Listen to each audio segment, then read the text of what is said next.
안녕하세요. 나타샤의 책 여행입니다. 책 읽기 편안한 시간 보내고 계시죠? 이번에는 백석 소설 그 모와 아들을 읽어보겠습니다. 이 소설은 백석이 오산 고부를 졸업한 후 19세에 쓴 것입니다. 이 작품이 1930년 1월 조선일보 최연소 신춘문예에 당선되어 화려한 등단을 합니다. 시인으로 알려진 백석이 등단은 소설로 했네요. 나와 나타샤와 흰 당나귀를 비롯하여 백석의 시에 대한 평판은 언급할 필요도 없으리만큼 널리 알려져 있습니다. 소설은 어떨지 궁금합니다. 이 소설이 수록되어 있는 책은 백석 탄생 100주년 기념판 시인 백석 1이고요. 송준 선생님이 지으셨고 흰 당나귀에서 출간했습니다. 그 모와 아들은 어느 동네에 과부로 살아가는 대감이라는 아이의 엄마가 쌀장수 양고새와 눈이 맞아 불륜의 관계로 발전합니다. 둘은 아이까지 낳지만 결국은 여자가 버림을 받습니다. 여자는 자신의 잘못을 뉘우치고 이를 이해하는 아들과 시어머니를 데리고 함께 해변가의 농막으로 이사해 잘 살았다는 실화 같은 이야기입니다. 나타샤의 책 여행, 백석이 19세에 쓴 단편 소설 그 모와 아들을 만나러 떠나봅니다. 그 모와 아들. 동리 우물터에선 이런 소문이 돌기 시작했다. 아, 그 대집 대감이 엄매를 좀 다르티? 바람이 났대. 넛바람이구만. 그건 또 누구하고? 아, 와, 그전부터 그런 말 있지 않았어. 양고새 말이야. 젊어선 젊은 값을 하지만은 이젠 늙은 거이 무슨 원. 과부로 못 살겠는 게지. 만날 싸움이래도만 그 집에서. 누구하고? 아, 그 로친네하고 그러지. 그 로친네도 불쌍하지. 그러게 아들 생각이 더 난데. 안 나겠소? 대감은 가만히 있나? 대감이도 야단이야. 그러지 말고 시집을 탁 가버리지. 그러게 그 로친네가 화가 나면 시집 가라고 그래도 그건 안 간다고 하고 도리어 성이 나서 해보잔대. 그건 쌍송하로군. 매 장터에 셌습니다 그려. 아, 그러야 낫네지. 맨제쁜 장에도 광복을 반통이나 끊어 오드랩대다. 거의 돈이 용쿠만. 돈이 어디서 났노? 돈 나는데 다 있지. 나는 한 번 못 그랬지. 내래 멍청이야. 아니, 그런 돈을 나는 한 번 못 받아봤지. 아이고, 원. 동dum의 엄맨 한 번 못 그래봤소? 아이고, 나 같은 멍청인 원 광목이 어떻게 생겼는지. 동리 우물엔 저녁물을 길러와서는 집에 갈 생각도 없이 팔짱들을 끼고 이렇게 한바탕씩 벌려놓곤 했다. 이래야 마음이 시원했다. 한바탕 웃고 나면 물동이를 닐 기운이 없어갔다. 이야기가 끊어져 가던 동리엔 새로운 이야깃거리가 생겨 왁자했다. 젊은 사내들이 밤에 말돌이터로 모이면 또 이야기가 벌어졌다. 어떤 흉측한 사람은 나도 여시나 한 가락 사줄까 보다 하고 웃었다. 그러지 않아도 건넌말 경세라는 사람과는 맨 첫 번 장날 장길에서 조루들에두만 하고 말하는 이도 있었다. 경세 고 깍쟁이래 제 돈을 3개? 하면 나와 그러지. 난 역커녕 산삼도 사주겠음매. 낄낄대고 흉측한 소리 잘하는 사람의 소리였다. 그쟁이 살았을 적보다 그 애인은 옷을 잘 입선대. 상판도 뱅둥뱅둥 젊어갑대. 이렇게 서로 주고받고 하였다. 양고새도 안 된 놈이지. 장성한 아들을 둔 과부를 아들이야 있건 없건 좋아했으면 됐지. 긴긴 겨울밤을 닭 울 때까지 담뱃내 속에서 이런 이야기로 헤어질 줄을 몰랐다. 다른 어떤 말보다도 이런 말감은 더욱 재미있는 말이기 때문이다. 과부 아남은 대거 어디 가갔소? 동료 첩정 영감이 걱정 비서시 숨굴 기리며 이야기하면 안 낳는 법이 있간디? 하는 것은 오초시였다. 이렇게 동리는 이 과부 하나로 법석이었다. 나이 18 된 껐덩머리 총각, 키가 9척이나 될 듯한 투실투실한 대감이란 아들을 이 과부는 두었다. 그 아래로 딸 둘, 아들 하나, 사남매나 되었다. 대감은 이런 말을 들을 때마다 얼굴이 붉어졌다. 어미를 때려 죽이지도 못하고 속으로 끙끙 앓았다. 농사라고 두어 섬지기를 얻어붙이는 것도 건년에 와서는 대감이 어린 누이 둘하고 다만 셋이서 붙였다. 과부는 김맬 생각도 아니하였다. 집에 있는 적보다 없는 적이 많았다. 실상은 과부가 집에 있는 것보다 동리에서 이런 소문을 안 듣는 것보다 대감의 집 형편은 퍽 살기가 누그러워졌다. 밥 깔고 재내는 긴긴 해 3, 4월에도 전에 없는 점심을 먹게 되고 쌀이 떨어질 때가 없이 거득하니 채워지곤 하였다. 옷감도 가끔 끊어 드렸다. 이것도 다 제 어미의 덕인 줄을 대감도 모르는 바가 아니었다. 그러나 슬그머니 알고 있는 대감의 가슴은 천갈래 만갈래 머저 고요할 줄을 몰랐다. 아비를 생각하는 마음, 어미에 대한 미움, 이것은 그를 전없이 파리파리 말리게 하는 연유이다. 다른 길을 치어야 꼴 놀리는 것을 안 보자 하나 늙은 할머니와 어린 동생이 있다. 이런 대감은 어미의 하는 짓을 가만히 모른 채 할 수밖에 없었다. 대감의 아비는 대감이 15살 때에 죽었다. 교탕 부정으로 4년 동안을 고생하다가 죽었다. 대감의 어미는 남편이 죽은 뒤로 어느 날 하루 평안한 기색을 가질 적이 없었다. 성이 통통이 나서는 공연히 늙은 시어머니에게 화풀이를 하였다. 대감의 한머니는 아무 소리가 없었다. 홀로 남 안 보는 곳에서 부남을 머금고 죽은 아들의 생각을 하고는 울 뿐이었다. 그뿐 아니라 과부댁은 누가 조금만 어떻게 쌀쌀한 말을 해도 샘을 할 듯이 달려붙고 하였다. 대감의 한머니가 참다 못하야 소리를 높여 한마디 대답만 하면 과부는 울며 불며 죽이라고 달려들었다. 이렇게 과부된 서름에 못된 생각을 가진 대감의 어미는 점점 더 요망스러워갔다. 어떤 때는 가장 정절이나 있는 듯이 남편 생각에 죽는다고 야단을 치기도 하였다. 대감의 어미는 나이 35이니 아직 그리 늙었다고는 못할 것이다. 그러나 때로는 과부된 정말 서름이 매어 나왔다. 개가를 꿈꾸기도 하였다. 그러나 이것도 아니다 하고는 어떻다 말할 수 없는 원한과 울분을 안고 쓰러지고 하였다. 대감의 어미가 양고새를 알아 흉측한 소문을 놓게 된 것은 대감의 아비가 죽은 뒤 이태가 지난 겨울부터이다. 양고새는 쌀장사하는 사람이었다. 돈량이나 있는 것을 가지고 남의 집 며느리를 둘이나 버려주고 이곳으로 이사온 지 1년이 겨우 되었다. 고새는 이 가부에게 눈길이 갔었다. 과부 또한 사내를 싫어하지 않는 터이다. 만나면 남달리 마주보고 얼굴이 뚫어질 듯이 쳐다보고 하였다.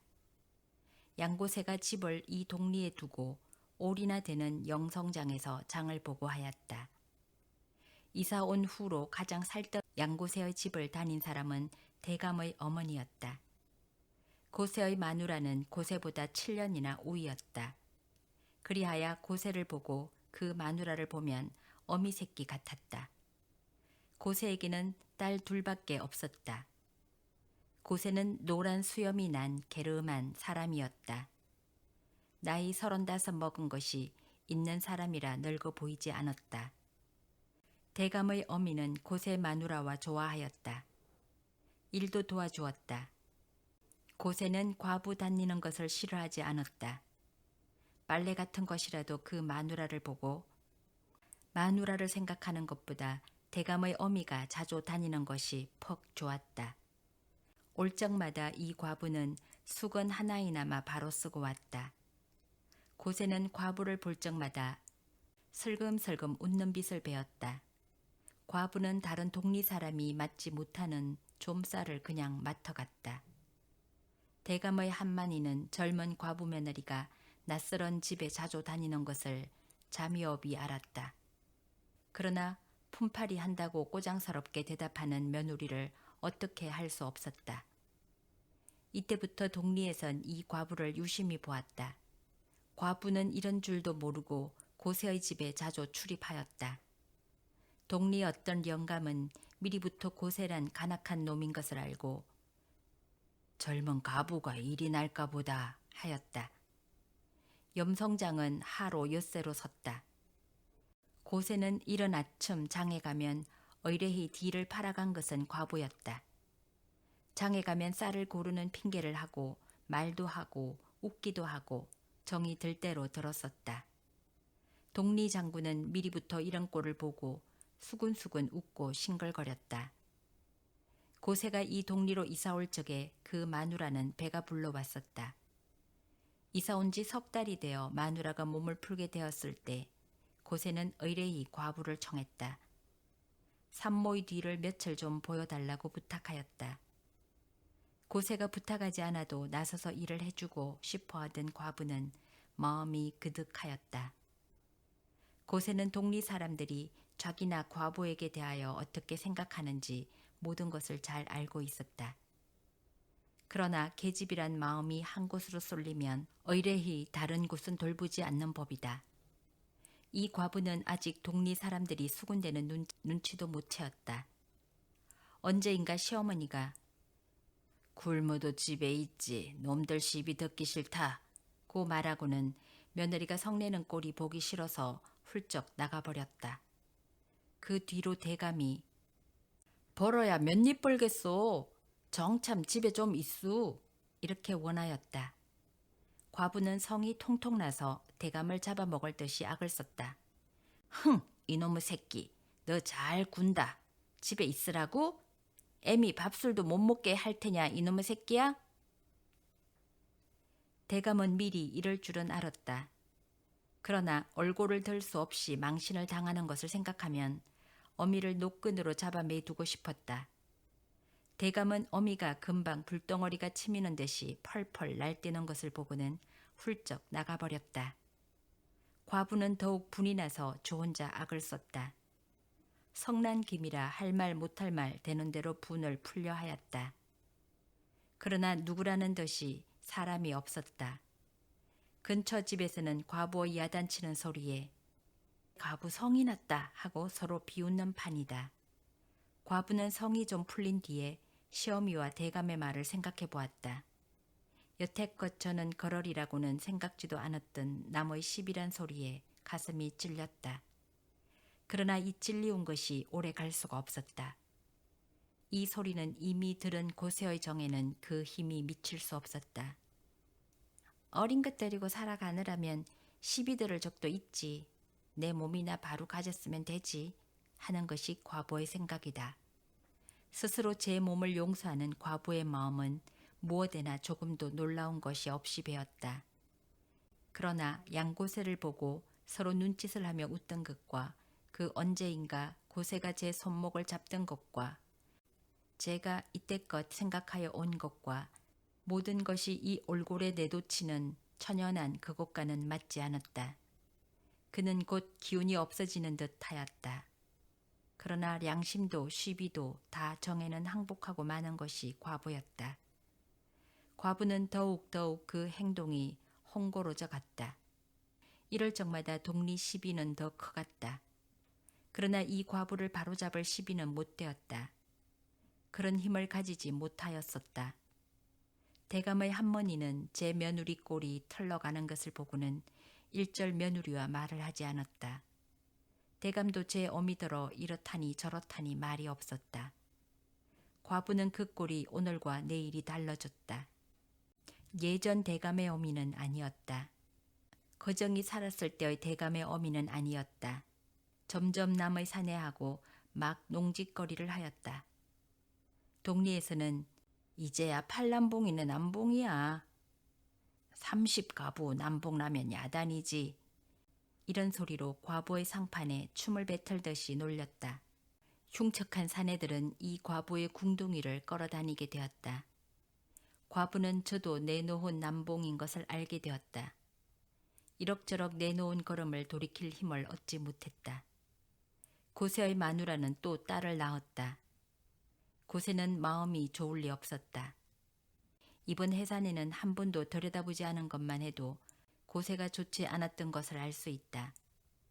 고세는 슬거머니 아들 없이 죽을 생각을 하면 더욱이 과부를 생각하였다. 딸을 셋이나 본 고세는 아들 볼 생각이 와락와락 났었다.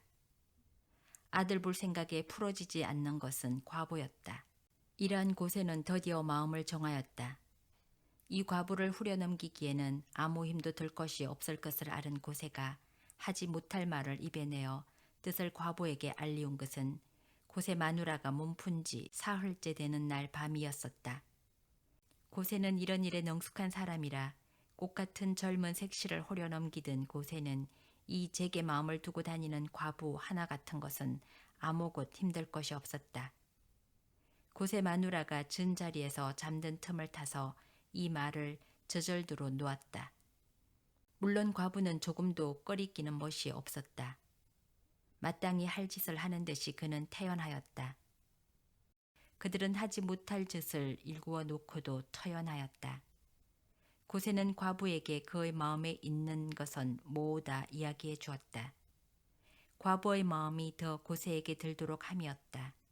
아들 하나만 낳아주면 논을 베어준다거니 좋은 집을 지어준다거니 대감의 먹을 것도 넉넉히 주고 집이 넉넉히 살도록 해준다거니 이런 말을 다 하였다.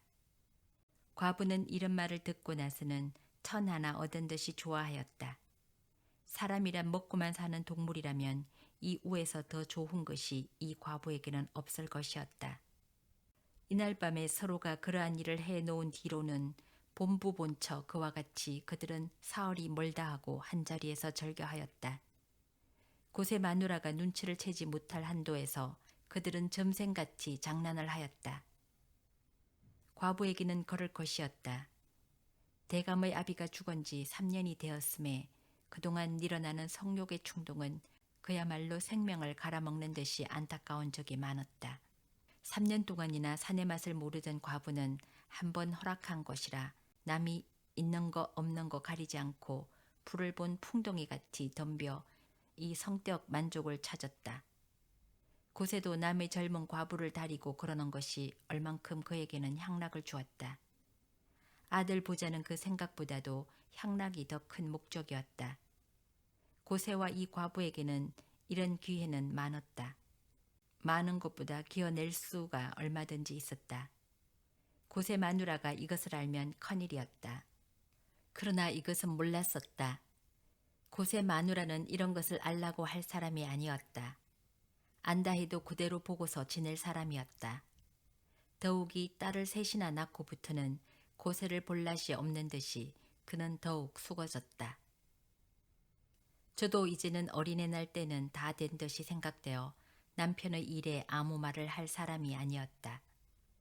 동리에서는 이런 일이 있으리라고는 짐작했겠지만 정말로 이런 일을 알아 덜쳐내인 사람은 없었다.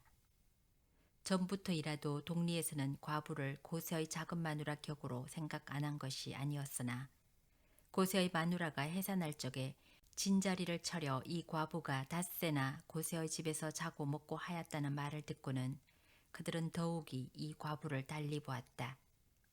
어들은 경험 있는 사람의 눈으로 본다면 이 과부에게 어떤 전과 다른 변화가 있었을런지도 몰랐다.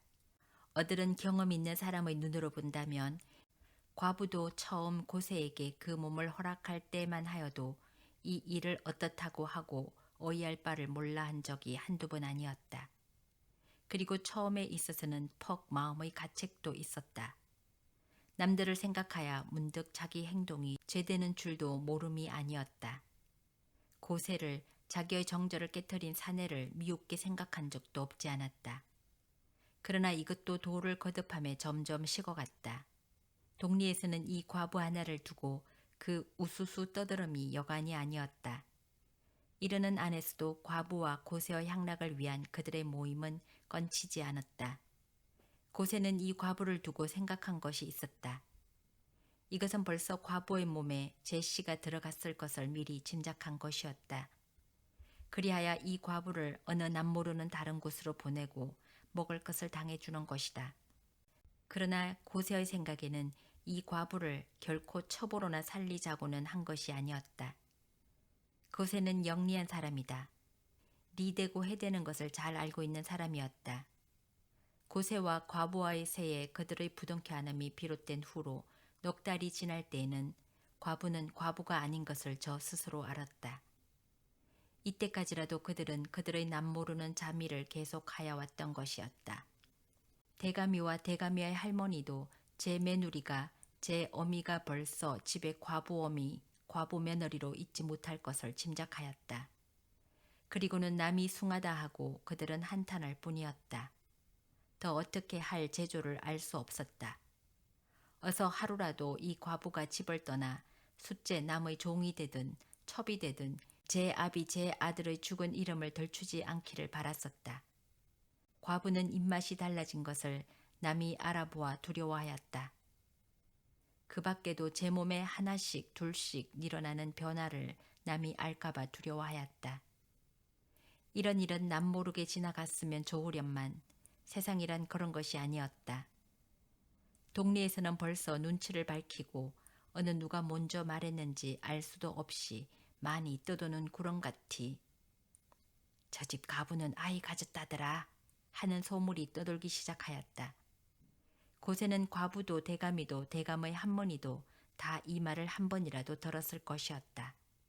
그러나 이놈들아 누구래 어들의 아가리에 똥 들어간다 소리를 칠 사람들이 못된 것은 곡절이 숨었었다. 고세는 영리한 사람이다. 오랜 일을 끌어가지고 움줄거리는 것보다 하루바삐 세상에 알리는 것이 나은 줄을 알았다. 이런 소문이 돌기 시작한 때 고세는 조용한 틈을 타서 이제 여기 있지 말고 개천다리 내 집을 하나 얻어두었으니 거기가 있게 하지 하였다. 과부는 다 안다는 데에는 가슴이 능큼 뛰었다.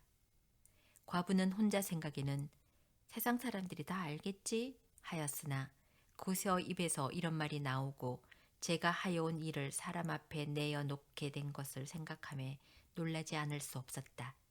놀래는 것보다도 무섭고 진저리가 끼쳤다. 살짝 없어지는 재간이 있었으면 하였다. 그러나 인제는 내놓은 판에 할 수가 없었다. 그렇게 합시다. 그려. 아이고. 그는 한숨을 쉬었다. 내 한당거리에 쌀이나 한 말씩 갖다 주지. 그렇게 하고 말을 못 맺고 그만두었다. 과부도 더 할 말이 없었다. 이런 소문은 과부와 고세와 대가미와 대가미의 할머니를 머리를 못들게 하였다. 그들은 마치 죽으러 가는 양 모양으로 세상에 고개를 들고 있지 못하였다. 그래도 고세만은 빤둥빤둥하니 굴었다. 이런 소문이 동리에 퍼진 지 열흘이 못 돼야 그리고 고세가 과부다러 개천다리로 가라는 말을 한 지 닷새가 될락말락하여 과부는 이 동리를 떠나버렸다. 고세를 내놓고는 며칠 동안을 그가 죽었는지 살았는지도 몰랐다. 동리에서는 과부래 도망갔대 이런 소문이 뒤를 이었다. 대감이도 과부 어미를 찾으려고 하지 않았다. 있는 것이 없는 것만 못하였다. 해미들은 대감이가 제 어미의 그 더러운 시비를 듣는 것보다 차라리 깨끗이 없어진 것이 나았었다. 한 가지는 이런 소문이 돌자 고세 마누라의 귀에도 이 말이 가지 않을 수 없었다. 고세 마누라는 아무 말이 없었다.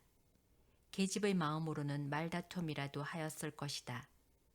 그러나 누가 이 고세 마누라의 말썽 높이는 것을 들을 사람이 없었다. 동리는 흥에 겨워 시비하던 말거리가 우숭숭한 수수께끼가 되어버렸다. 과부가 달아난 지 엿새가 되어 동리 한 사람이 과부를 보았다는 말을 하였다. 이 말은 동리 사람의 귀를 기울게 하였다. 대감이네도 이런 말을 듣게 되었다. 동리 사람들은 하나 둘 건너가 과부가 개천다리에 있다는 것을 알게 되었다. 개천다리는 이 동리에서 20리 나가면 있는 장모임하는 조그마한 거리였다. 고새가 이곳에 과부를 갖다 두었었다. 그 후른 동리 사람들이 하나 둘 과부를 보고 와서는 배는 남산만 앞대. 들어는 아들이나 낳겠나? 또 어떤 사람은 고새에게 아들이 태어나나? 고새를 미워하는 사람도 있었다. 동리 여편네들이 무명이나 장선물을 가지고 개천다리 장에 갔다가 와서는 과부 봤지. 바로 옷도 잘 입었음대 하고 자랑삼아 말하였다. 어떤 로치네는 정 같으면 대감이 있으나 없으나 한자리에서 같이 밥을 먹던 어미가 살아 리별을 했거니 하면 누구에게 돌이켜야 될지 알 수 없는 원통한 것과 울분한 것이 치밀어 설거머니 눈물이 괴이곤 하였다. 대감의 한마니도 아들 생각 그리고 집 생각 뒤섞여 나는 생각의 비애에 울어 늙은 얼굴이 부은 적이 한두 번이 아니었다.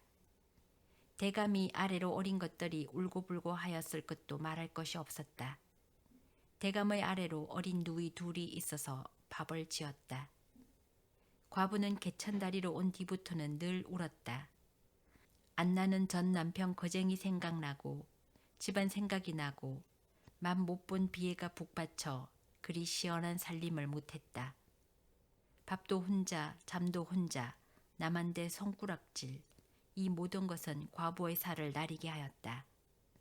이상한 것은 고새가 이곳 온 뒤로 하룻밤이라도 온 적이 없었다. 먹을 것은 주었다. 그러나 와서 같이 밥 먹은 적은 없었다. 과부는 여름 더운 해에 땀을 붓다가도 집에 돌아가 시어머니하고 아들들 데리고 롱싸하고 김매면 얼마나 좋겠소 하고 생각한 적이 한두 번이 아니었다. 고새도 과부가 이미 지연제를 터쳐버리고는 제게 달려있지 않을 것을 알았다. 과부는 불러오는 배를 안고 이 개천다리에서 정배살이를 하였다. 바로 류월 어느 날이다. 대감이와 대감이 한마니는 이날 더욱 마음이 좋지 않았다. 저녁이라고는 노란 조밥, 오이냉국 한 사발. 고난 사람에게는 줄인 사람에게는 이것도 맛있었을 것이다. 그러나 이날은 목이 타오르고 가슴이 부걱거려 밥을 먹을 수 없었다. 죽은 아들 생각, 도망간 며느리 생각에 늙은이는 그만 숟갈을 덜었다가 눈물이 쏟아져 목이 메어 울었다. 대감이 또 울었다. 옆에 있던 것들이 곡절을 모르게 울음이 터졌다. 그들은 끊칠 줄을 몰랐다. 얘 그놈을 죽여야. 원통스럽게 몽석을 피는 것은 대감이었다. 여름날 날은 흐렸다. 하늘에 은구름이 흩어지고 그 새로 별빛이 흘렀다. 좁다란 뜰 앞에 어둠은 들었다. 모기가 날았다. 그러나 대감의 집 좁은 뜰 안엔 찾아드는 어둠과 같이 서름이 더 어려워졌다. 대감은 갈수록 더 화가 올랐다. 드디어 일어서 작대기를 들고 고새의 집으로 달아갔다. 대감의 할머니도 일어섰다. 대감의 누이 동생 둘, 아우 하나 모다 일어서 대감의 뒤를 따라 울었다. 6사람은 고새네 집으로 들어갔다. 넓은 뜰의 방석에 모기뿔이 붙었다. 대감은 작대기로 뜰을 따리며 통곡이 터져 나왔다. 작대기로 고새를 하나 후려 갈겼다. 고새는 일어나 작대기를 잡고 대감을 붙잡는다. 야, 이 도적놈아! 고새도 성이 올랐다. 야, 이놈아! 네! 늙은 로치네의 통곡이다. 고새를 부대에 끌어당긴다. 아이들이 더욱 울었다. 고새 마누라 어린아이들 또 고새를 부대 잡고 울었다. 대감이와 고새는 서로 뭉켜 돌아간다. 야, 이놈아! 야, 이놈아! 말을 못하고 우는 것은 대감의 한머니다. 옆집에서 앞집에서 동리 사람들이 와 하고 모인다. 넓은 뜰에 그득 들어섰다.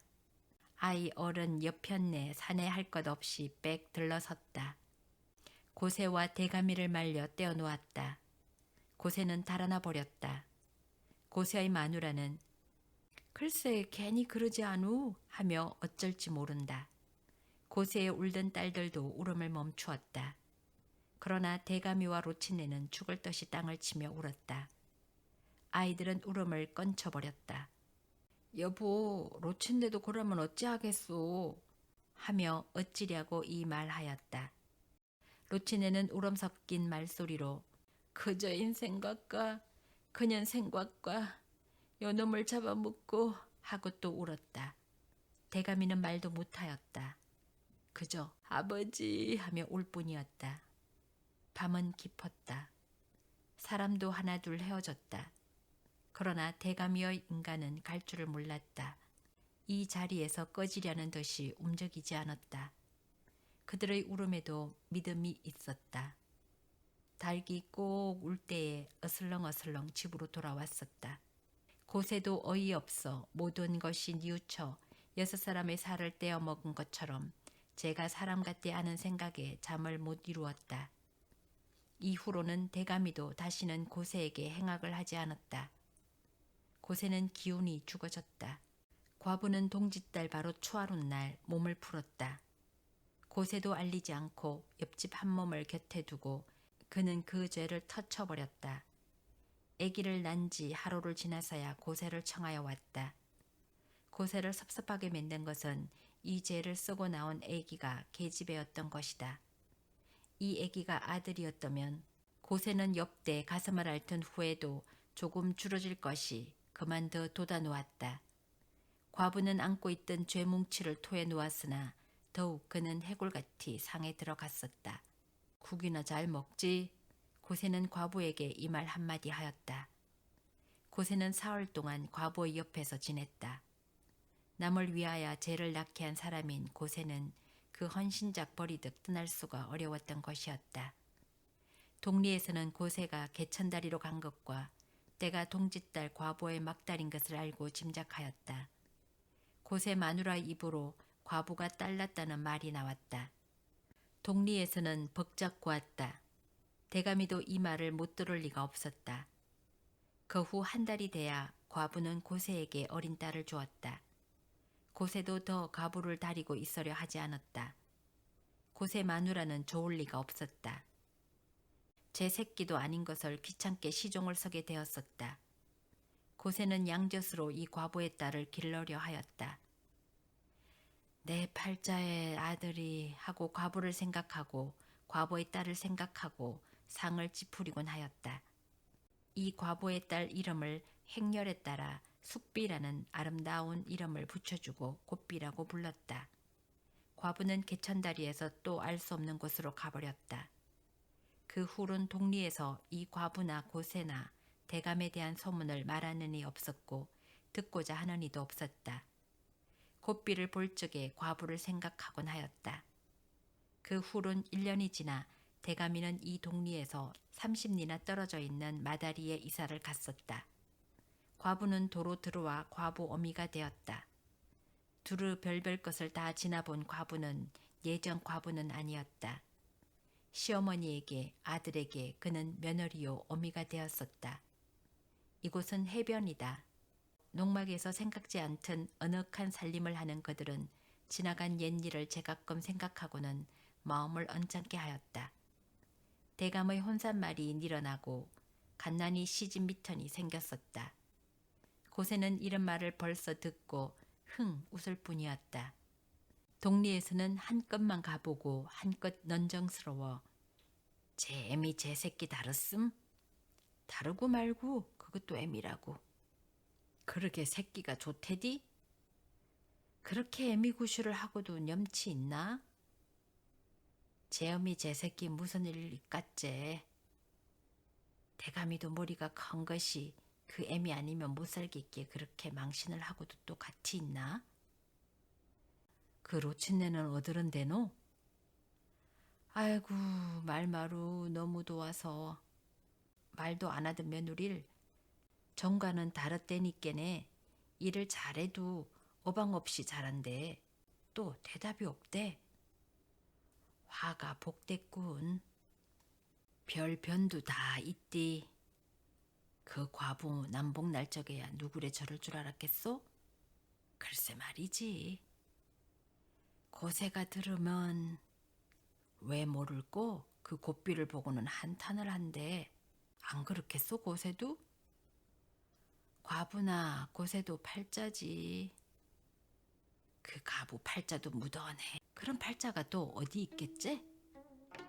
이제 잘 살면 또 팔자야. 팔자고 말고 옛말 하겠수다. 과부의 곱비 생각이 나겠지 암마? 새끼 생각이 안 나겠소? 데려다 기르지 그걸. 아니 여보, 그걸 어떻게 하겠소? 애미 새끼 팔자도 또 묻어네. 이렇게 동리에서 또 끊어졌던 과부의 헛소문이 터졌다. 그러나 과부와 대감의 귀에는 이런 소문이 들릴 리가 없었다. 그들은 그 후론 오직 농막에서 자고 깨고 할 뿐이었다. 과부의 헛소문도 슬슬 녹아버리고 과부나 고세나 오직 곱비 그 어린 것을 새에 둔 설한 팔자를 서로 홀로 한숨으로 대었을 것이다.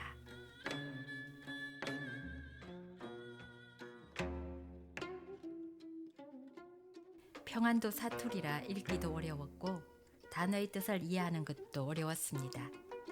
여간 이 소설이 전달하고자 하는 것은 쾌락의 추구는 언제나 불행의 씨앗이라는 것과 잘못된 행동을 반성하고 올바른 길로 되돌아올 용기와 아무리 흉흉한 소문이라도 언젠가는 잠잠해진다는 것입니다.